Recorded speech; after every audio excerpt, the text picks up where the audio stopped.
মুখে দেওয়ার সাথে সাথেই মিলিয়ে যাবে এই ধরনের কেক বানিয়ে খেলে। ছোট থেকে বৃদ্ধ পর্যন্ত সকলে কিন্তু এই কেকটা খেতে পারেন। যেমন নরম এমনই মুখে দেওয়ার সাথে সাথেই মিলিয়ে যাবে। তাহলে চলুন আজকের রেসিপিটা শুরু করা যাক। নমস্কার বন্ধুরা, নতুন একটা পর্ব দেখার জন্য সকলকে স্বাগত জানাচ্ছি। আমি আজকে আপনাদেরকে গাজর দিয়ে দারুণ একটা রেসিপি তৈরি করে দেখাবো। আজ তৈরি করে দেখাবো গাজরের কেক তৈরি। তো দেখুন, প্রথমে আমি 3টে গাজর ভালো করে ধুয়ে খোসা ছাড়িয়ে নিয়েছি। তারপর একটা গ্রেটারের সাহায্যে ভালো করে একটু ম্যাশ করে নিচ্ছি। তো এখানে গ্রেটারের মধ্যে যেটা একদমই ছোটো সেটা দিয়েই কিন্তু পেস্ট করে নিতে হবে। দেখুন খুব সুন্দর করে আমি সবগুলোকে করিয়ে নিয়েছি। তো এভাবে করে আমি এটাকে রেডি করে নিলাম।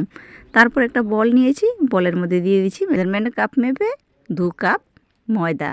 এখানে 1 কাপ ময়দা 1 কাপ আটাও কিন্তু আপনারা ব্যবহার করতে পারেন। তো আমি এখানে ময়দায় নিয়েছি, দিয়ে দিয়েছি ব্যালেন্স অনুযায়ী লবণ, দিয়ে দিলাম 1 কাপ চিনি।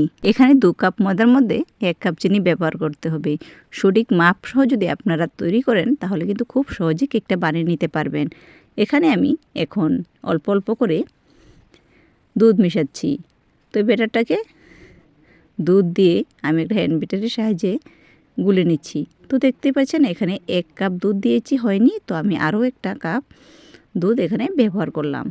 তো সঠিক মাপ সহ মানে 2 কাপ ময়দার সাথে 1 কাপ চিনি আর হচ্ছে 2 কাপ দুধ। এখানে 2 কাপ দুধই লাগবে। তো দেখুন এখন ভালো করে একটা হ্যান্ড বিটারের সাহায্যে খুব সুন্দর করে মিশিয়ে নিচ্ছি। অনেকক্ষণ ধরে কিন্তু মিশিয়ে নিতে হবে।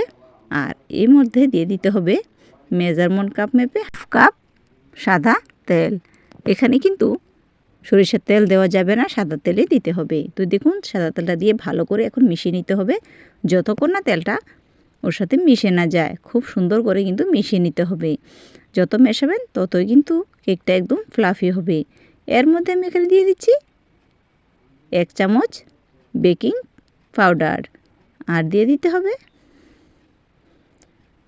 একদম 3 ভাগের 1 কাপ বেকিং সোডা। আর ওই চামচটা দিয়ে আমি একটু জল দিয়ে দিচ্ছি। এখন ভালো করে আবারও মিশিয়ে নিচ্ছি। এখন এর মধ্যে দিয়ে দেব গ্রেট করে রাখা গাজর কুচি। দেখুন এবার গাজরগুলিকে দিয়ে দিলাম, দিয়ে এখন ভালো করে আবারও মিশিয়ে নিতে হবে। খুব সুন্দর করে মিশিয়ে নিচ্ছি। তো দেখতে পাচ্ছেন বন্ধুরা, গাজর দিয়ে এভাবে একবার আপনারা কেক বানিয়ে খেয়ে দেখবেন, ভীষণই হেলদি, ভীষণই সুস্বাদু হয়। তো দেখুন খুব সুন্দর করে মিশিয়ে নিচ্ছি। তো কেকটা বানানোর জন্য একটা আমি ছোট থেকে একটা বাটি নিয়েছি, কিংবা একটা আপনারা যে যা পারেন তাই নিতে পারেন। তো এই বাটিটা আমার হাতের কাছে ছিল, আমি সেটাই নিয়েছি। তো এখানে নিচে একটু তেল মাখিয়ে নিলাম। এর উপর দিয়ে সেই মাপ অনুযায়ী একটা কাগজ কেটে নিয়েছি। তো সাদা কাগজই নেওয়ার চেষ্টা করবেন, কিন্তু লেখা জাতীয় কোনো খাতা নেবেন না। তো সাদা কাগজ নিয়ে আমি খুব সুন্দর করে কাগজটা বিছিয়ে দিলাম। এখন কেকের ব্যাটারটাকে আরও একবার নাড়াচাড়া করে নেব। তো আরও একবার মিশিয়ে নিচ্ছি। তো দেখুন এতটা ঘনত্ব রাখতে হবে। এখন এটাকে ওই বোলের মধ্যে ঢেলে নিচ্ছি। তো দেখুন বন্ধুরা, এইভাবে করে সবটা আমি দিয়ে দিলাম। আমি গ্যাসেতে আগে থেকেই একটা কড়াই বসিয়ে তার মধ্যে লবণ দিয়ে লবণটাকে গরম করে নিয়েছি। এর উপরে আমি একটা ছোট বাটি দিয়ে কেকের বড় বাটিটাকে বসিয়ে দিলাম।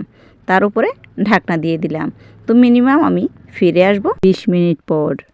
দেখুন বন্ধুরা কেকটা কতটা ফুলে উঠেছে। এখন আমি ওর মধ্যে সাজিয়ে দেওয়ার জন্য কিছুটা চিনেবাদাম ব্যবহার করছি। আপনারাই চাইলে আপনাদের পছন্দ মতো ড্রাই ফ্রুটস ব্যবহার করতে পারেন। এখানে কাজু, কিশমিশ অনেক কিছু এখানে ব্যবহার করতে পারেন। তো আমি এখানে শুধুমাত্র চিনেবাদামই ব্যবহার করলাম।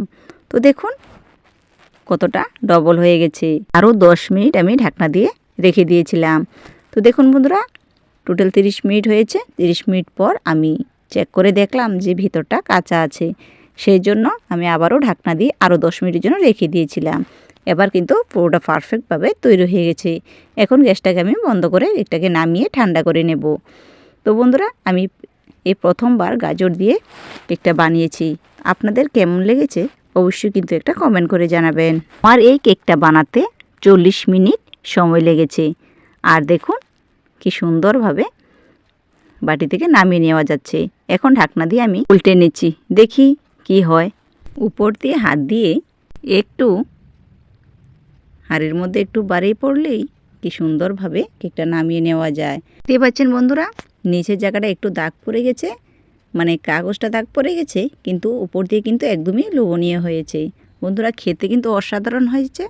আপনারা একটিবার এভাবে রান্না করে খেয়ে দেখবেন। আমি এই প্রথমবার গাজরের কেক বানিয়েছি, ভীষণই টেস্টি, একদমই নরম তুলতুলে হয়েছে বন্ধুরা। ছোট বড় সকলে ভীষণই পছন্দ করেছে এই গাজরের কেকটা। আপনারা বাড়িতে একবার এভাবে বানিয়ে খেয়ে দেখবেন, আশা করি সকলেরই ভীষণই ভালো লাগবে।